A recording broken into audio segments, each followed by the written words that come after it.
Bitcoin may witness sharp downside moves heading into the third quarter of 2020. The bearish sentiment emerges from the risks of a massive capital shift from the stock market to safer bonds.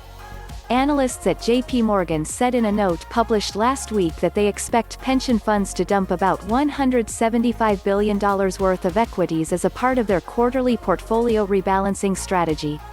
Pension funds aims to maintain a diversified portfolio of stocks, bonds, and other assets. They tend to restructure their holdings at the end of each quarter. Nevertheless, the March 2020 sell-off led both bonds and stocks lower.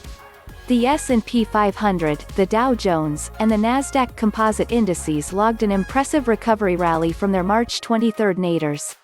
On the other hand, the Federal Reserve's decision to cut interest rates to near zero made cent bonds yields lower, making them an unattractive safe haven. J.P. Morgan analysts estimated that pension funds increased their exposure in the stock market during its euphoric uptrend between March and June.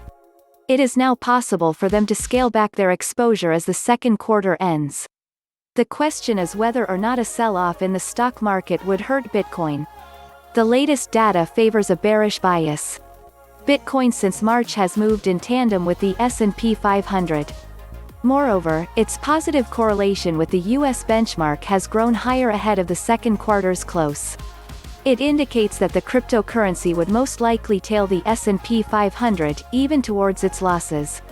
As S&P 500 slips owing to quarter-end rebalancing or other reasons, it could lead Bitcoin to retest its support level near $9,000. If the U.S. index extends its breakdown further, especially if investors remain cautious about the resurgence of COVID infections, then Bitcoin could, too, extend its fall towards $8,600. Prominent cryptocurrency analyst Scott Melker believes otherwise. In a statement made on Tuesday, he called Bitcoin an uncorrelated asset. Moreover, he noted that traders should focus more on the cryptocurrency's negative correlation with the US dollar, instead of the S&P 500. The US dollar index was trading 2.20% higher from its June 10 lows.